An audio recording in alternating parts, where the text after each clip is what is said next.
Hello.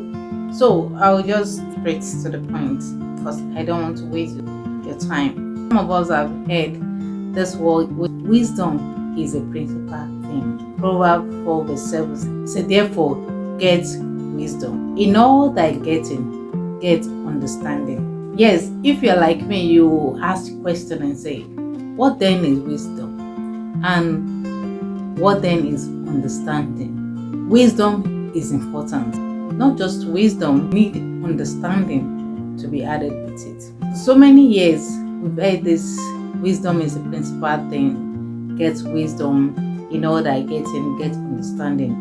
But most of us might not really understand what getting wisdom looks like and what understanding looks like.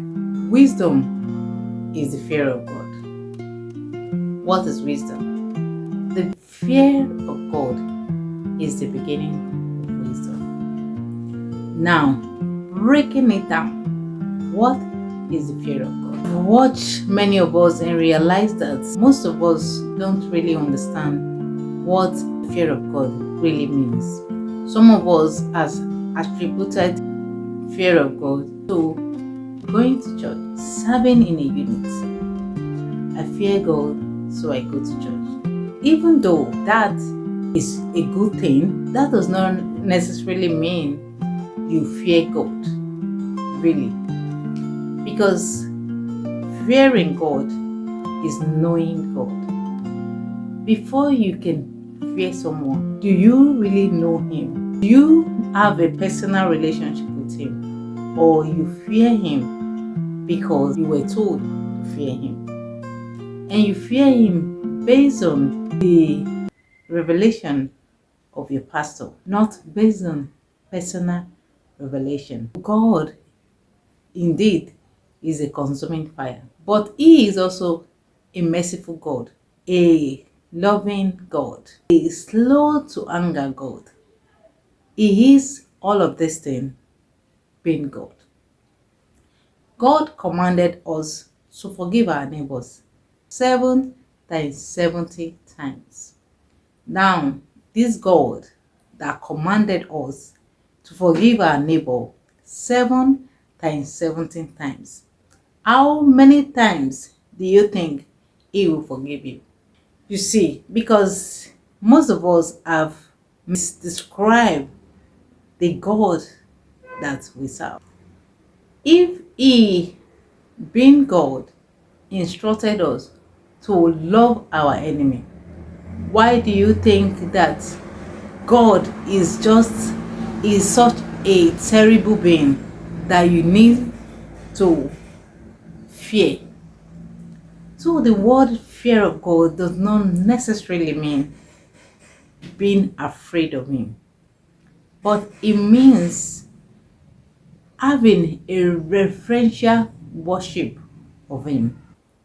You see, when you see somebody you honor, there's this reverence that you give this person.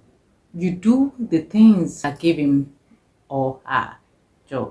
And you make sure you are not doing anything to hurt the person. That is what it means to really fear God. So, I'm sure you might have heard the definition of wisdom that define wisdom as the application of knowledge. And what knowledge do you need to apply? When you define wisdom as the application of knowledge, what knowledge do you need to apply? Because there are evil knowledge and there are good knowledge. It is important to understand the kind of knowledge you want to apply as a child of God. When you fear God, you search out His commandments and try as much as possible to obey His commandment by the help of the Holy Spirit, which is the Spirit of God that lives inside of you. Now, it is essential for you to know that there is good knowledge and there are evil knowledge. When you define wisdom as the application of knowledge and you are applying a wrong knowledge, does that really mean you're still wise or you're still doing what is right. Because there are wisdom that destroys. There are knowledge that you apply that will end up destroying your life. So do you call that wisdom? You see, the Bible says there is a way that seemeth right, but at the end is destruction. Yes, in the book of Psalm 128, verse 1, he said, "Blessed is everyone that feareth the Lord, that walk in his way." The fear of God is walking in his ways. When you fear the Lord, you start seeing the dividends of fearing the Lord. But what are the things that you need to do to really shows that you fear the Lord? He said, "If you love me, obey my voice."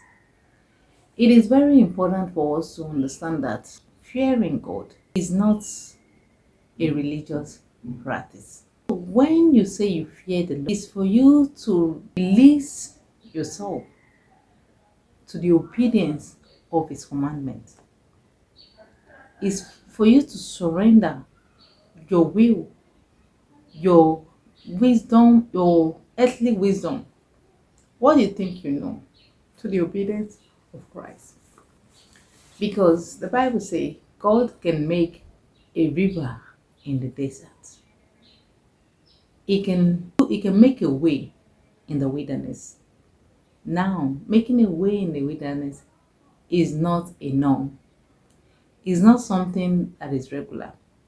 But being God, he has the capacity to do the impossible. So fearing God is entirely knowing him and obeying his commandment.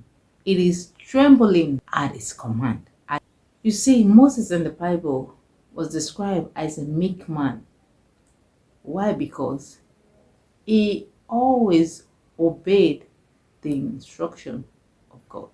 He is always asking God for a guide, like David in the Bible. Always asking God, should I pursue? Should I stay? But in this our day and time, most of the time, we are just running after what our pastors told us and not after what God is really instructing us. And that's not wisdom. Although there is an application of knowledge. The Bible says, "Where is the man that feareth the Lord? Keep your mouth from speaking evil." Wisdom is the fear of God. Now, what is the fear of God? The fear of God is finding out the commandment of God and obeying the commandment of God. Not all knowledge are applicable. Then we need to be careful the kind of knowledge we are applying or we are running after. Not all knowledge are wisdom. You see, because there are knowledge that are evil. Don't want that for us. Get something from this video. Job 28 verse 28. And it says, "Behold, the fear of God is wisdom." The fear of God, that is wisdom. And to depart from evil is understanding.